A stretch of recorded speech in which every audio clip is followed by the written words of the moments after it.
heboh, ibarat dua sisi mata uang yang sulit sekali untuk dipersatukan. Seperti itulah agaknya pepatah yang tepat untuk menggambarkan situasi panas yang tengah terjadi antara dua sahabat lama, Nikita Mirzani dan Fitri Salhuteru. Ya, sosok rekan yang dulunya dibelanya habis-habisan, kini justru berbalik arah menjadi musuh bebuyutan. Apalagi di tengah panasnya kasus hukum yang menjerat Nikita. Setelah dituntut 11 tahun penjara dan denda 2 miliar rupiah oleh jaksa penuntut umum, kini publik pun baru-baru ini pun kembali dibuat geger dengan respon pedas yang diberikan Fitri Salhuteru dalam menanggapi apa yang sedang terjadi kepada mantan sahabatnya tersebut. Lantas, seperti apa tanggapan Fitri Salhuteru? Dan lalu seperti apakah pula buka suaranya Fitri Salhuteru mengenai beberapa tudingan panas yang dilontarkan Nikita dalam kasus yang tengah membelit mantan sahabatnya tersebut? Pemirsa, bersama Intens Investigasi, kami hadirkan kabar terkini, terpercaya, dan teraktual. Tetapi sebelumnya, jangan lupa untuk like, subscribe, dan juga share channel YouTube ini.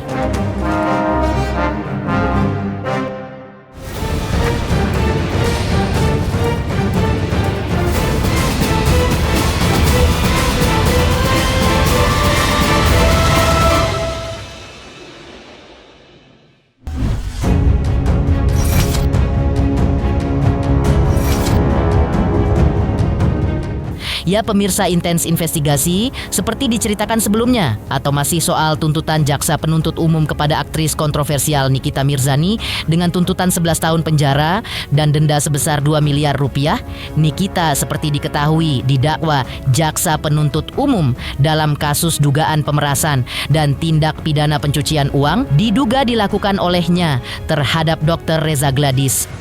Saat itu mungkin masyarakat sempat dibuat tidak percaya dengan sikap santai yang terlihat dari wajah Nikita saat menanggapi tuntutan tersebut.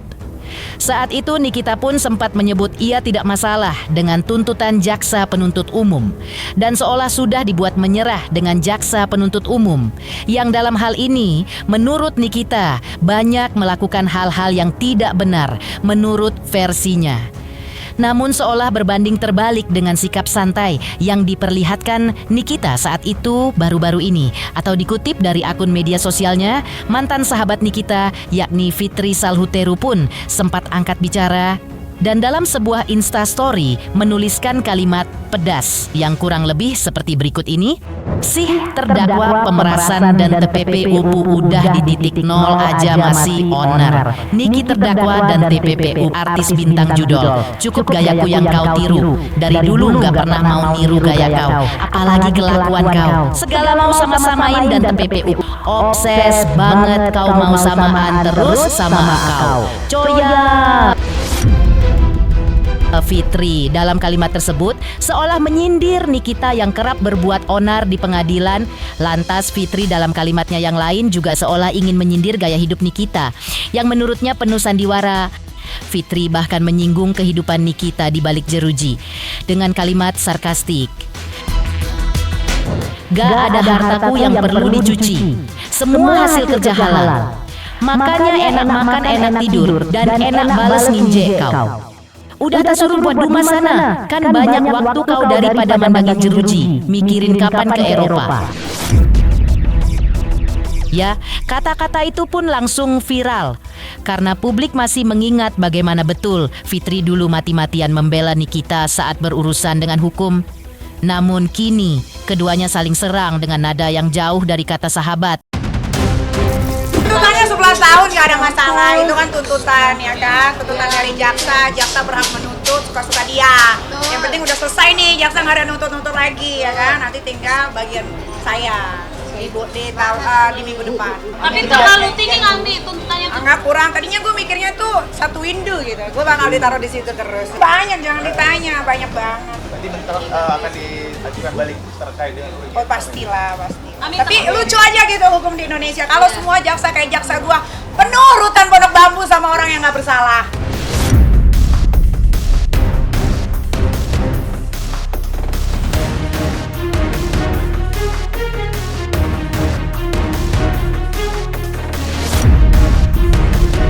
Tak tak berhenti sampai di situ. Mungkin publik dan masyarakat masih ingat dengan kegigihan Nikita yang saat itu meminta untuk membuka sebuah rekaman yang salah satu isinya adalah dugaan keterlibatan mantan sahabatnya itu dalam kasus ini.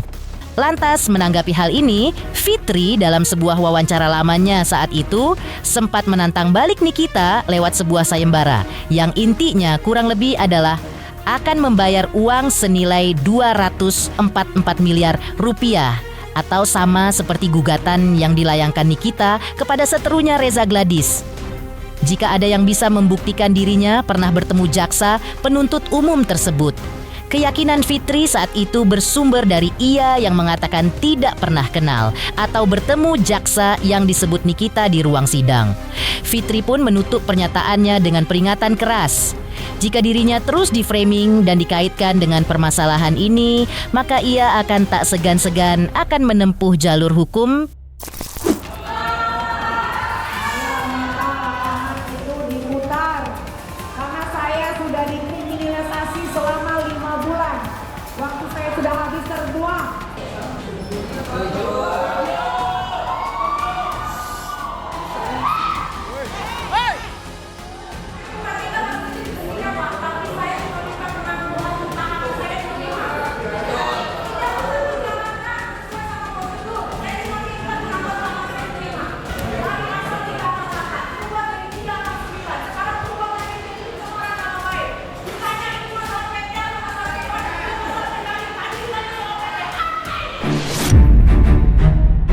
Harus, karena kan emang nggak ngelakuin. Tadi terlihat Terus kursi. gue bingung itu, enggak itu, makanya gue tadi mau nanya sama yang mulia gitu, apakah boleh bikin tuntutan itu mengarang-arang gitu, karena tuntutan kan harusnya sesuai sama BAP dan dakwaan dan sesuai fakta persidangan, tapi ditambah-tambahin gitu kan, dia udahlah, yang penting udah selesai. Apa aja ditambah-tambahin? Tawa aja. Udah ngarangnya banyak banget. Ini dari tadi nanyain harta. JPU juga harus dicek tuh hartanya tuh.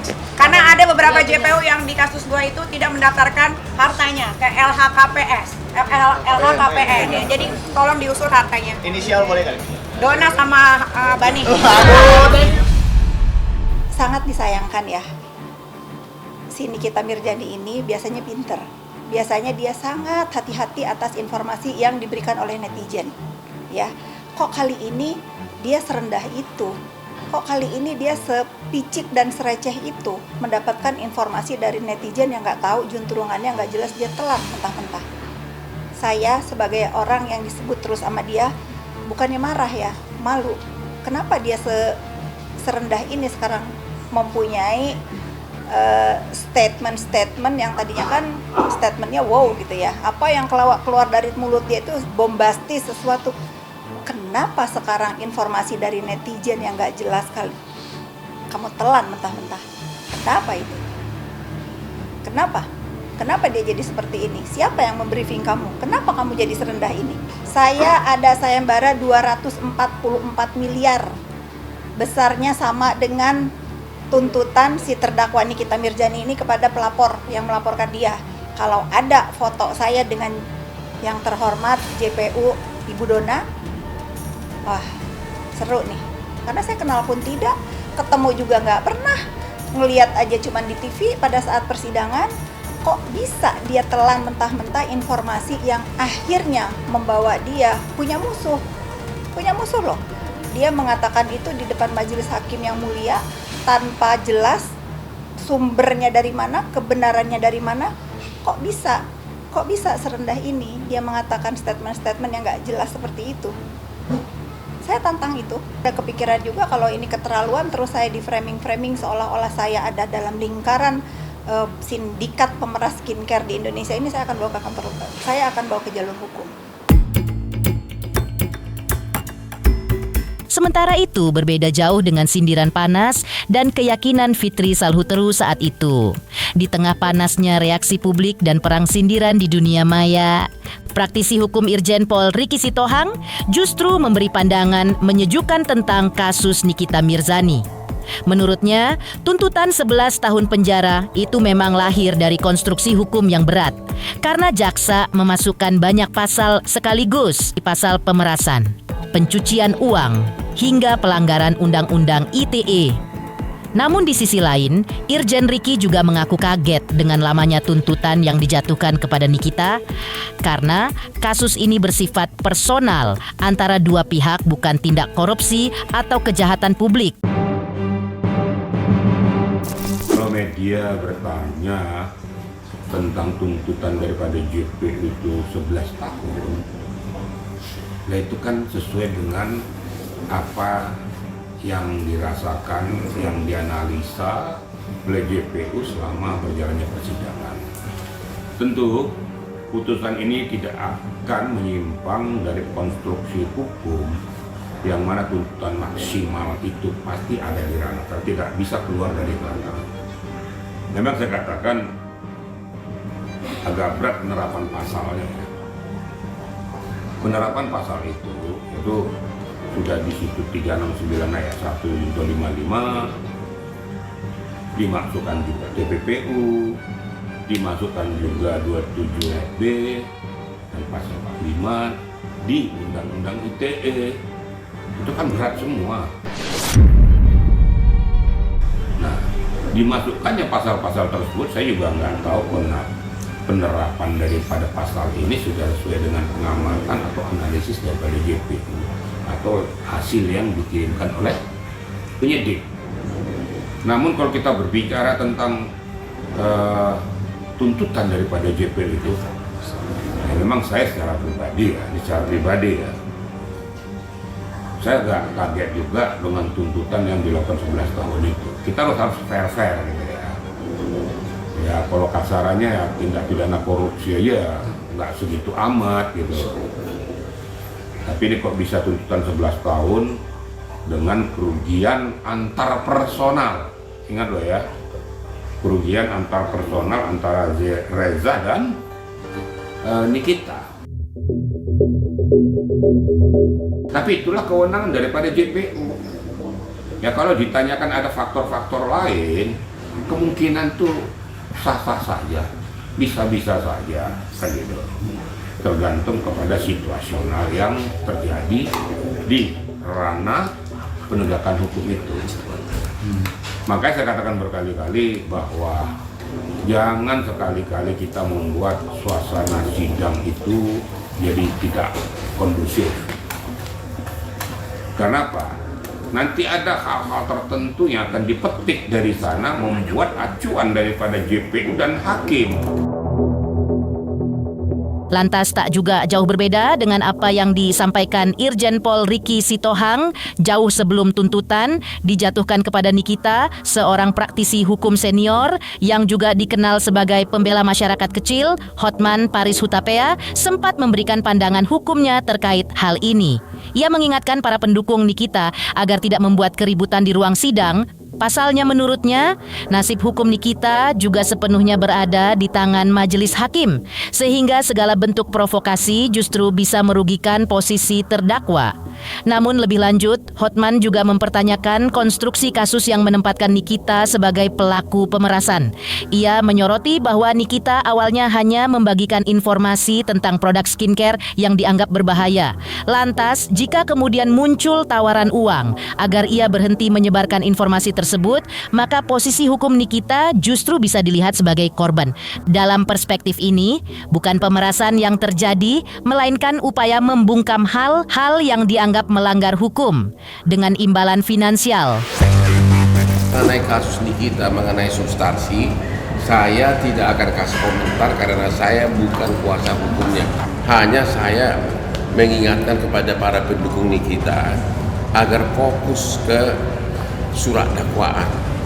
Jangan terlalu huru-hara di pengadilan yang membuat aparat hukum jadi marah.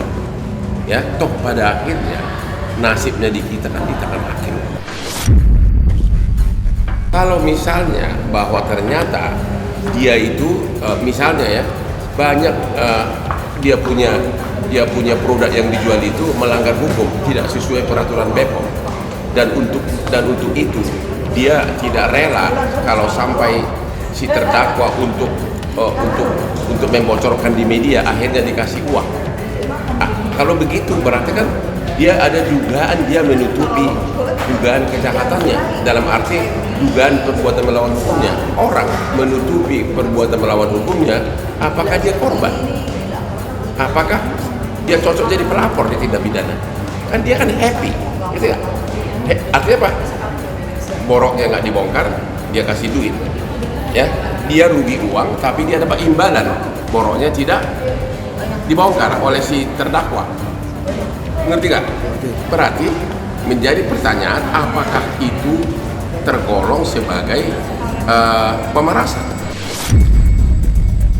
Pemerasan itu kan seseorang tidak melakukan kesalahan, tidak bersalah, tapi diancam untuk menyerahkan uang atau menyerahkan sesuatu, ya kan? Nah, kalau ini kan, apakah memang korban yang dioperasi itu ada kelemahannya, ada boroknya? Kalau memang ada boroknya, dia ngasih uang agar boroknya tidak ketahuan. Menjadi pertanyaan. Di sisi lain, selain Fitri Salhuteru, Irjen Pol Riki Sitohang, dan Hotman Paris sebelumnya atau pasca tuntutan dilayangkan kepada Nikita, seorang keluarga dan praktisi hukum lain pun sempat bicara mengenai hal ini. Lantas apa kata mereka? Teruntuk subscriber Intens Investigasi. Terima kasih atas atensi dan perhatiannya selama ini. Jangan lupa dukung terus channel Intens Investigasi jelang mencapai 4 juta subscribersnya di tahun ini. Pastikan jangan lupa untuk like, subscribe, share, dan juga komen. Terima kasih.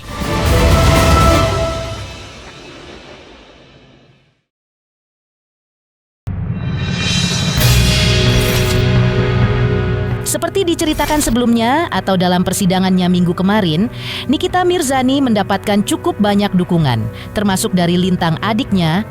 Lantas inilah kata Lintang saat mendengar langsung tuntutan berat dari jaksa penuntut umum yang menuntut sang kakak dengan masa hukuman 11 tahun penjara dan denda 2 miliar rupiah. JPU ya, JPU mah JPU aja, udah gak usah gimana-gimana. Jangan gerak, di flashback aja ya sama JPU yang lain ya, coba kita lihat. Mobil belakang, maaf.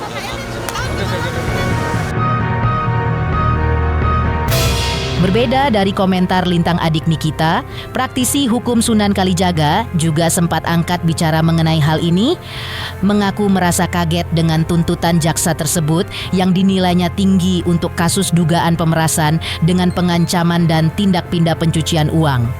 Pengacara rekan Nikita Dr. Oki Pratama ini juga mempertanyakan dasar pijakan dari tuntutan setinggi itu dan apa pula predikat krimnya yang bisa dijadikan acuan. Sunan mengaku bingung dengan munculnya tuntutan jaksa yang setinggi itu terhadap Nikita Mirzani. Karena kalau tuntutannya saja setinggi itu, maka bisa diperkirakan berapa vonisnya nanti oleh majelis hakim.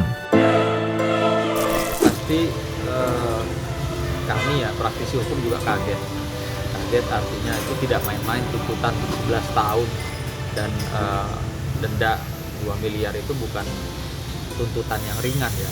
Ini agak bingung juga kalau dituntutnya sudah tinggi gitu, kira-kira mau berapa diputusnya nanti, ya kan? Karena dan atas dasar apa tuntutan setinggi itu? Kira-kira predikat crime yang mana ya yang bisa dijadikan acuan. Kita sama-sama tahu kalau namanya pemerasan itu nggak ada sampai 11 tahun ya, makanya itu yang bikin kami kaget tuh berarti tuntutannya itu dasarnya apa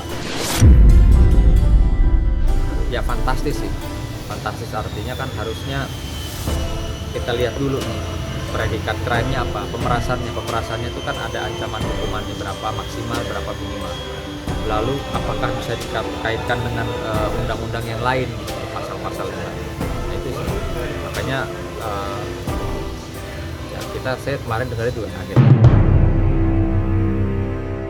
Masih melanjutkan beberapa respon terkait tuntutan jaksa penuntut umum terhadap Nikita Mirzani.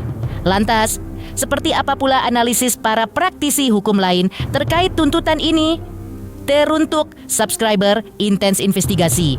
Pastikan jangan lupa untuk like, subscribe, share, dan juga komen.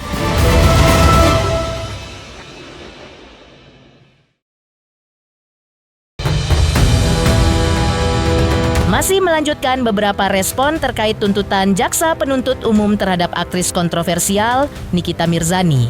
Setali 3 uang dengan Hotman Paris Hutapea dan Sunan Kalijaga. Praktisi hukum Deoli Payumara juga sempat memberikan analisis hukumnya terkait tuntutan jaksa penuntut umum kepada Nikita Mirzani, menilai tuntutan merupakan kewenangan jaksa penuntut umum.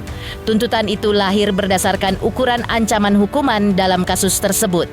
Tuntutan itu juga menurut Deolipa merupakan keputusan kolegial di tingkat kejaksaan yang tidak bisa diganggu-gugat. Jadi ya, yang namanya tuntutan itu adalah kewenangan jaksa. Apapun persoalannya, pasalnya apa, ketika ada persidangan pidana dengan dakwaan, ketika masuk ke fase tuntutan, semua adalah kewenangan jaksa. Tentu jaksa mengukur dengan ancaman hukuman yang ada, paling lama berapa tahun, gitu. Jadi kalau kasusnya Nikita Mirzani kan paling lama 20 tahun itu, kalau TPPU kan, ya makanya dia ambil di wilayah 11 tahun. Apakah itu rasional? Ya kita nggak tahu rasional apa tidaknya, tapi memang jaksa ketika menuntut, mereka merapatkan dulu dengan jaksa di atasnya, dengan petinggi-petinggi yang sudah tercantum dalam surat perintah penanganan perkara. Jadi jaksa kemudian akan rapat itu, berapa tahun yang pantas dituntut, begitu. Jadi ini keputusan kolegial. Kejaksaan keputusan institusi dan nggak bisa diganggu-gugat. Apakah itu kemudian dianggap berat atau apa, ya timbang-timbang masing-masing. Bagi terdakwa berat, bagi pelapor kita nggak tahu, bagi majelis hakim kita nggak tahu. Tapi tetap, walaupun jaksa menuntut, tetap hakim juga yang memutuskan. Memang, jadi setiap persidangan pidana lalu baik hakim itu, terutama majelis hakim, akan menganalisa dan menilai perilaku terdakwa selama masa persidangan. Perilaku ini penting, proporsinya bisa sampai 30%, 40% dari nilai putusan hukuman. Gitu. Jadi kalau terdakwanya sopan banget, mengakui dan menyesal, mengakui bersalah dan tidak mau mengulangi perbuatannya, mungkin itu udah mengurangi 40% dari ancaman hukuman yang diajukan jaksa. Hakim langsung berpikir, silah kurangin 40% dari tuntutan. Karena hakim juga paham, oh ini sudah bertobat namanya kan orang bertobat kan lebih ringan hukumannya. Selain itu, praktisi hukum Krisnamurti juga memberikan komentar yang kurang lebih sama. Jika menurut Deolipa, tuntutan tersebut bila dibandingkan dengan kasus-kasus yang lain terbilang cukup tinggi. Krisnamurti mempertanyakan bukti-bukti dan fakta-fakta di persidangan, seperti apa yang membuat jaksa menuntut Nikita setinggi itu. Meski demikian, hal ini tentu bukanlah akhir dari segalanya. Pasalnya menurut Krisnamurti, masih ada kesempatan bagi Nikita untuk membela diri, khususnya pada saat pledoi nantinya.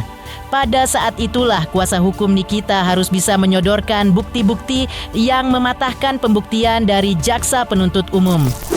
Pertama, saya kan tidak mengikuti dalam sidangnya kasus Nikita Mirzani.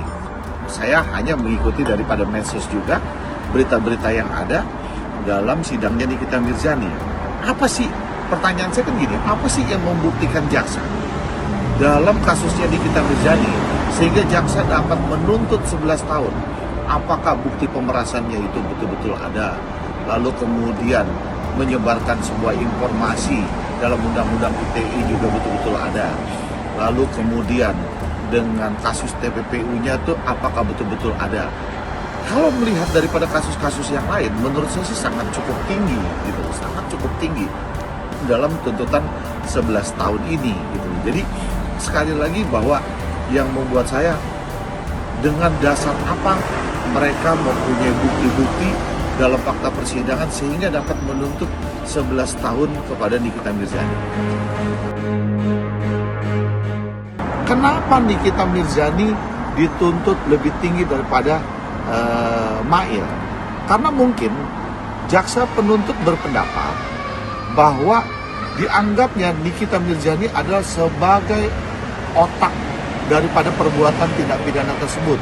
Dia yang memerintah, dia yang menyuruh, lalu kemudian dia yang mengarahkan. Itu mungkin pendapat jaksa seperti itu. Sedangkan peranan Mail dianggap oleh jaksa hanya sebagai pembantu dalam melaksanakan sebuah tindak pidana tersebut yang dapat dibuktikannya seperti itu oleh jaksa. Jadi tentunya hukumannya itu pasti berbeda. Pledoi ini adalah kesempatan emas yang harus digunakan oleh terdakwa Nikita Mirzani. Dan pengacara Nikita Mirzani harus berjuang keras untuk berargumentasi, mematahkan argumentasi pembuktian jaksa dalam tuntutannya jaksa.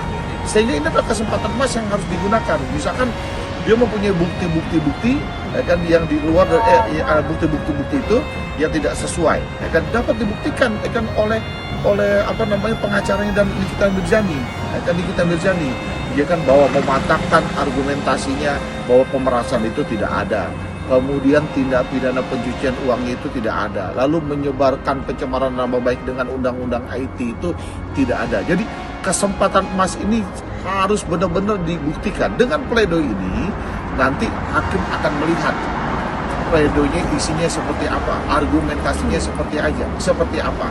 Bisa saja tuntutannya akan menjadi rendah. Bahkan kalau penilaian majelis nantinya berpendapat lain, bisa saja sebuah putusan bebas untuk Nikita Mirzani. Demikian pemirsa, kabar terkini, terpercaya, dan teraktual yang kami hadirkan hari ini. Jangan lupa dukung terus channel Intens Investigasi jelang mencapai 4 juta subscribersnya di tahun ini. Pastikan, jangan lupa untuk like, subscribe, share, dan juga komen. Terima kasih.